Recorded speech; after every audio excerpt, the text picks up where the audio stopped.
General Shao's revolt left Outworld's armies in tatters. We were vulnerable to enemies both foreign and domestic. That's why my sister asked me to take command, to stitch her military back together and purge Shao's loyalists within it. She trusted only me with the task. The soldiers, however, had little faith. They thought me a spoiled dilettante, unprepared and unfit to serve. That I could fight mattered little. All that mattered was that I wasn't one of them. I finally earned their loyalty by orchestrating an epic victory over Shao and his rebels. Though the general himself escaped, his forces were smashed. For as long as I am able, I will lead the Empress's armies in defense of Outworld. Through strength, we will achieve peace.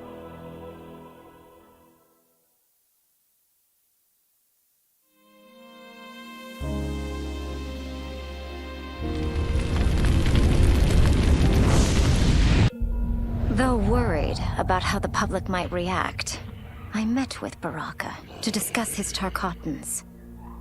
Speaking from his heart, he moved me. I agreed to visit his colony and see how his people lived. The conditions were atrocious. This was one of my mother's few mistakes. Like all Outworlders, she treated Tarkatans with scorn. What they deserved from us was compassion. And the only way to get it for them was to reveal my affliction. To show all my subjects that even an empress could get Tarkat. The scandal my revelation caused was intense. But with the help of Kitana and Tanya, I emerged from it a stronger empress than ever. My honesty, empathy, and resolve won over my remaining doubters. There is no longer any question that I am fit to lead the Empire.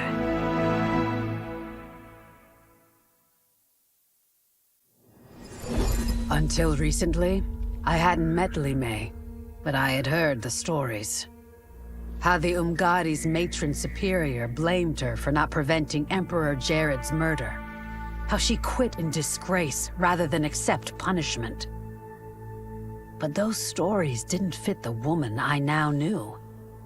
Li Mei would never have been so negligent. Eventually, I uncovered the truth. The failures and mistakes which led to the Emperor's murder, they resulted from poor decisions made by the matron superior themselves. They made Li Mei their scapegoat. When the Empress found out, she wanted the Umgadi disbanded. But I convinced her that it could be reformed. To make sure it did, she put me in charge. I am humbled by this sacred responsibility. The Umgadi, my sisters, they are my life. I will not let them be brought down by the acts of a selfish few.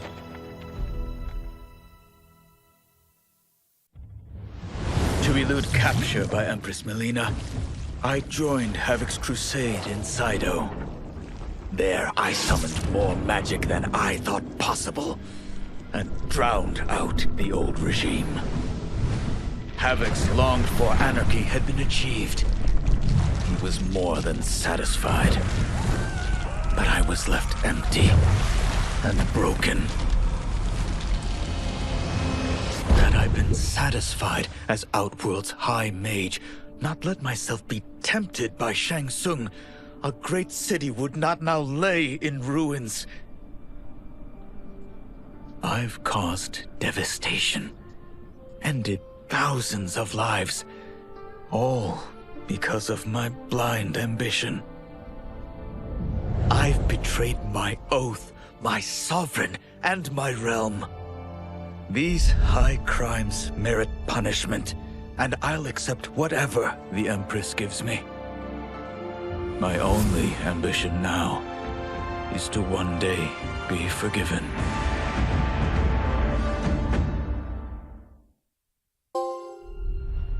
Kuai Liang and I were working hard to build our new clan. But even with the help of his close friend Harumi, it was difficult. The biggest problem was finding the right initiates.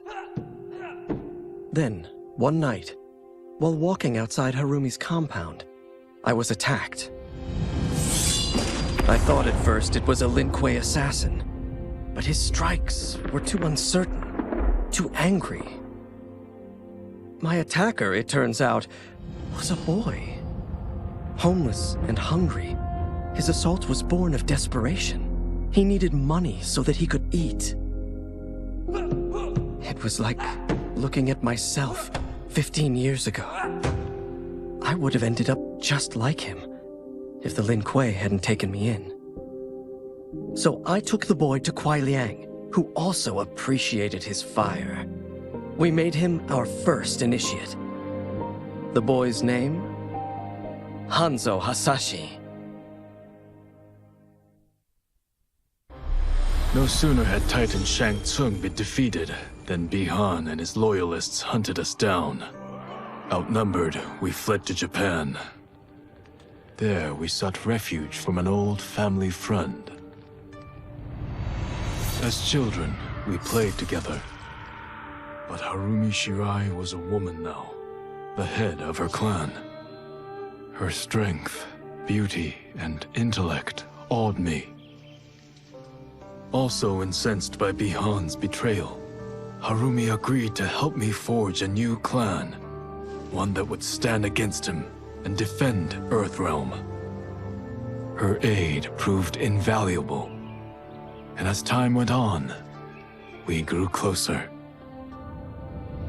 To honor Harumi and pay respects to my new bride, I named the clan after her, calling it the Shirai Ryu. Now the battle against my brother begins in earnest. The Shirai Ryu won't rest until Bihan is defeated and the Lin Kuei's honor restored.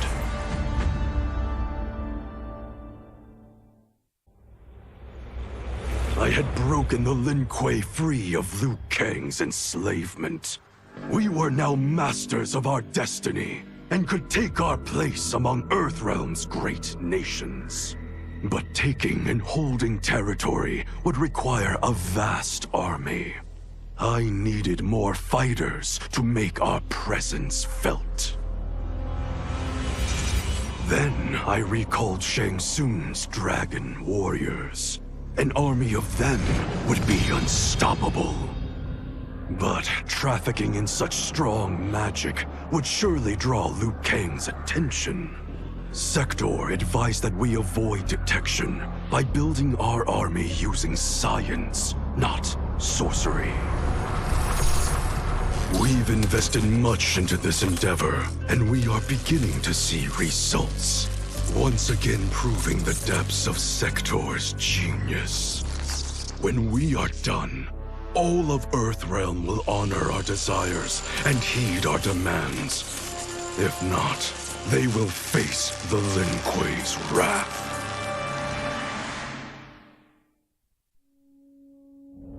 After fleeing Outworld, I hadn't expected to return. But then, I also hadn't expected the new Empress to make me an offer I couldn't refuse. To thank me for helping stop General Shao's rebellion, she asked me to be her emissary to the Zaterrans. Going home, bearing the seal of the royal house, I would show, once and for all, that my mutation wasn't to be feared. That it wasn't a source of shame. To my surprise, I was welcomed. But those warm smiles hid a dark secret. I stumbled upon a trove of official records, which showed that my shape-shifting ability isn't unique. Many Zaterrans are born with it, but are killed by their government to keep it from spreading. Who started this barbaric policy? Who is now enforcing it is unknown. But I will find out, and I will put an end to this madness.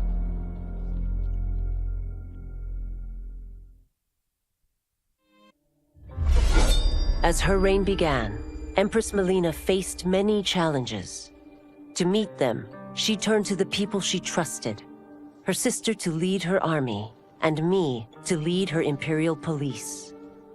Though I missed Empress Sindel dearly, I was glad my ties with her family had been mended.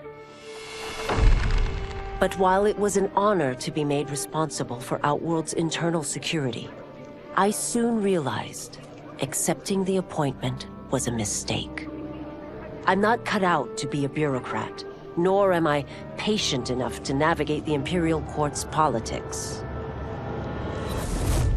I was at my best patrolling Sundo's streets, when I could feel the city's pulse and serve and protect its citizens directly. That's why I resigned my post and resumed my role as Sundo's first constable. I end each day knowing I've made a difference.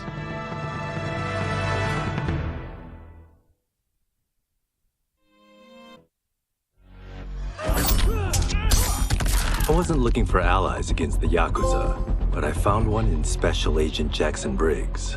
He'd heard gangsters plotting to kill me on a wiretap and came calling, hoping I'd be his informant. We planned to part ways when we got the job done. But then, Shang Tsung showed up to steal Sento. Needless to say, Jackson had questions. It blew his mind to hear that the stories in Johnny's movies were real. Once the shock wore off, Jackson quickly sized up the threats Earthrealm faced. To deal with them, he got his bosses at the FBI to form the Outworld Investigation Agency. When he asked me to sign on, I hesitated. After all, me? A government agent? But it's an important job. And more importantly to me, an honest living.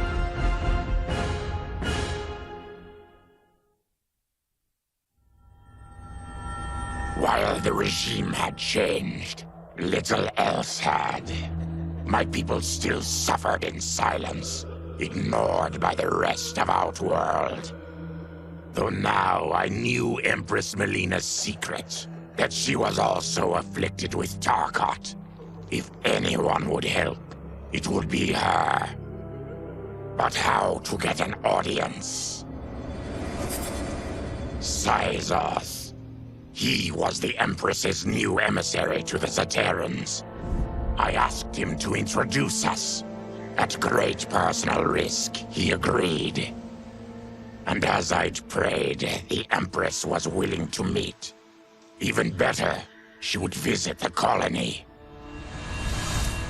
She was shocked to see how we lived. She moved quickly to provide for our care and comfort. Thanks to the Empress and Syzoth, we Tarkatans are no longer pariahs. Until our disease can be cured, that will do.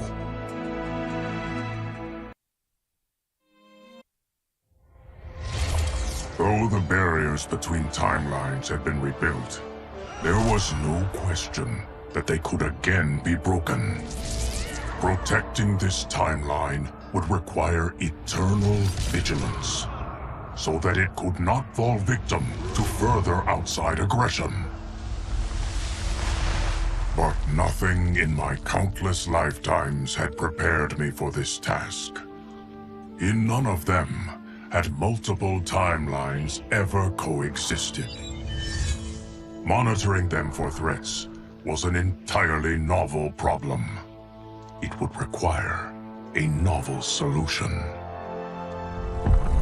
I discovered that though the timelines no longer touched, their meeting had left them intertwined. I can now secretly surveil all timelines, keeping watch for potential danger. It pleases me to do this service for the new era. Lord Liu Kang may rest assured that it is secure. After escaping Lei Chin prison, I was hounded by the Imperial Police. I needed a place to hide and to recuperate while I plotted the best way forward. I knew the remote canton of my youth would be perfect. To escape capture, I traveled by sea. Little did I know that a gargantuan storm was brewing. My tiny craft was smashed apart. I closed my eyes, waiting to drown, hoping that the Netherrealm wouldn't claim my soul. But when I reopened them, I found myself not in hell, but on a deserted island. From its ruins, I could tell that great sorcerers had once lived there. In the caves beneath the ruins, I found what I can only describe as a well of souls. Once I learn how to wield its power, I will become invincible.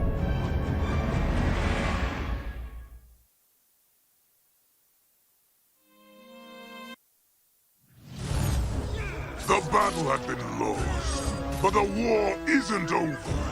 I won't stop fighting until I take Outworld's throne.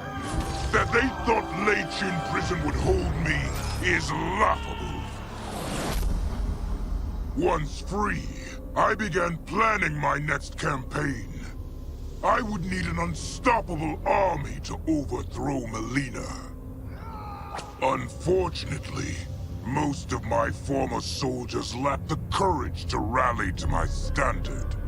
Rebuilding my army would require finding new recruits. And that task is proving easier than expected. Outworld's golden age has left more than a few behind. Without hope, without power, they eagerly heed my call to tear down Melina's government.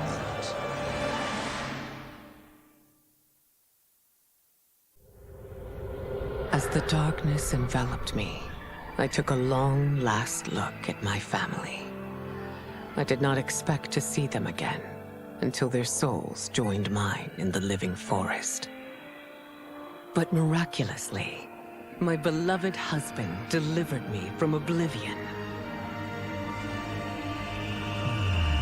Though he couldn't save my body, Jared had preserved my soul. Like him and countless others, I am now a part of Ermac. Yet ours is not a peaceful repose. The collected souls within Ermac have their own needs and agendas. Before we can speak as one, we must first reach consensus. I had thought, as the former rulers of Outworld, I and Jared would hold sway. But here we are, two souls among many thousands, fighting for the right to be heard. And if there is one thing we do well together, it is fight. We will win the right to govern Ermac as we once had governed Outworld. And we will rule for the benefit of all.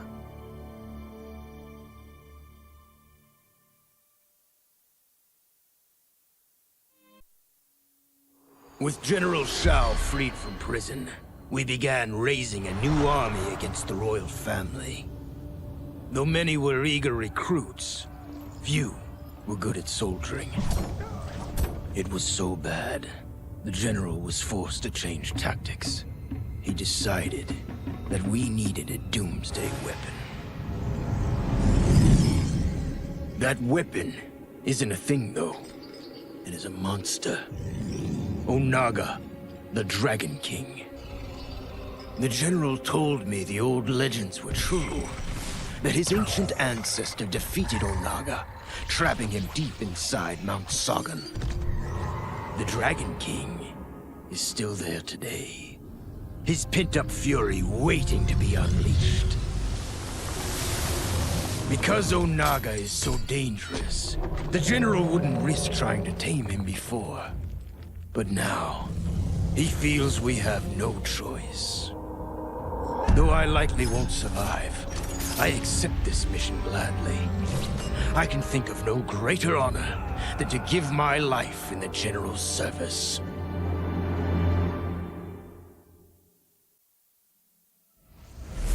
Were it not for my godly counterpart, I would not have survived the battle against Titan Shang Tsung.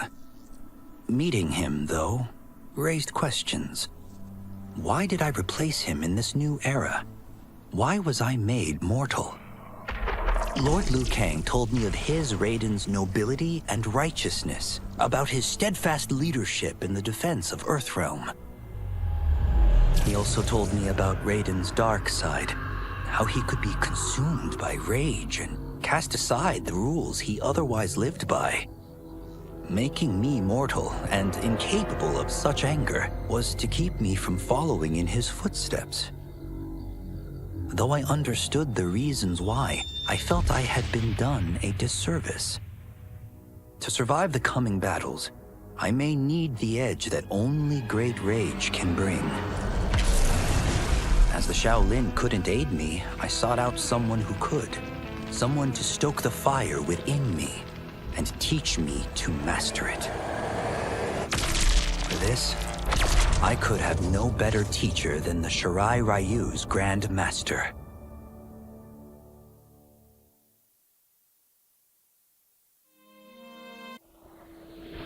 My loyal partner had warned me. Reclaiming my power as Keeper of Time might have unforeseen consequences. In this, as in most things, he proved prescient. The process I had undergone did irreparable harm to my body. Taking back my power had cost me my immortality. While my lifespan would still stretch across eons, I would one day perish. And if the war with Titan Shang Tsung taught me anything, it is that this timeline is not safe without a protector. Yet I had never given thought to choosing a successor. Who is it that could replace me and protect my new era? The answer, of course, is Geras. Tireless and meticulous, he is perfectly suited to be entrusted with this grave duty. And no one knows better the temptations of the hourglass. I have no doubt he will be above them.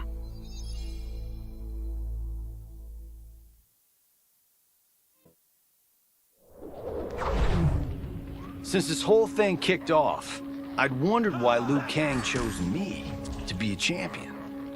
I mean, sure, I was killing it as a martial arts star, but it's one thing when it's all for show. It's different when you're playing for keeps.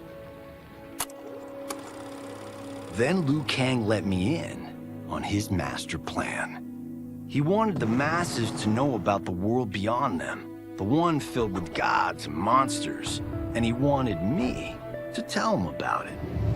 But I knew revealing the truth all at once would be too shocking of a plot twist for most. That's why I pitched doing a bunch of stories, to slowly get people used to it. And if there's one thing I can do, besides kick ass in combat, it's build a cinematic universe. I'm serving up movies, streaming series, games, you name it. I like that I'm doing a public service, and it doesn't hurt that I'm making more than a few bucks.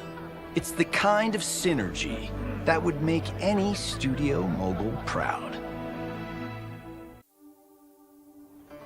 It was inevitable that the Shaolin Masters had me join them. They knew just how much future initiates could learn from me. Shujinko was one of my earliest. His ability to absorb anyone's powers and skills was amazing. With the right training, he could become our greatest champion. I knew that I alone could give it to him. But as his proficiency grew, so did his ego. In love with himself and his power, Shujinko became a threat to the realms. He hadn't learned humility, because I wasn't the one who could teach it. I should have listened to Raiden's warning and not tried to train Shujinko alone. After he was subdued, Shujinko's accumulated abilities and memories were taken from him. He is once again a new initiate, ready to begin his training. This time, Raiden and I train Shujinko together. He will become the champion he is destined to be. And I will fulfill my duties, humbly and cooperatively.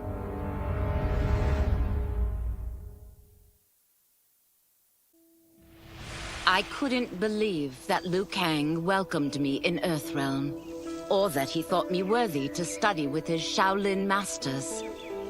After a lifetime of wishing for one, I finally had a home. But my joy was tempered as I thought about Serena.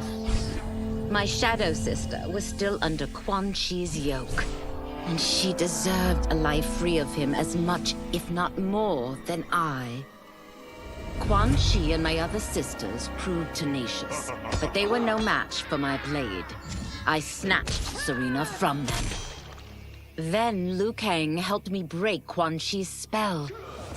Her mind free of his influence for the first time in years, Serena chose to join me in Earthrealm.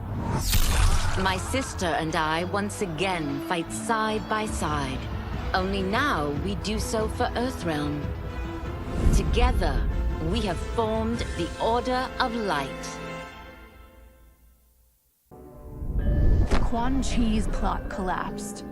Along with it, my plan to secure new beings to feed my starving people. Because I'd advocated for partnering with him, I was held responsible. If I didn't seize for Viternus' new feeding grounds, the Coven would banish me. But then, I had a revelation. I didn't need to conquer realms to feed my people. I simply needed to capture enough beings to breed them.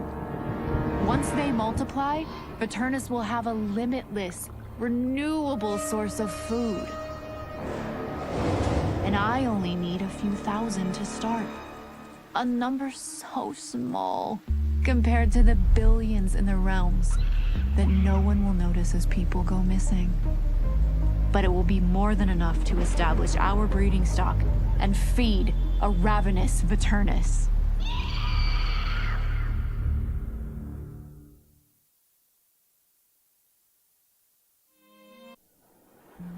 Quan Chi's defeat had cost me everything. For months I had furthered his plot, and now I had to start over. Saido's people were still in chains. That's when Rain approached me. On the run from Empress Melina, he was desperate for help. And though I'd had my fill of sorcerers, this one was different.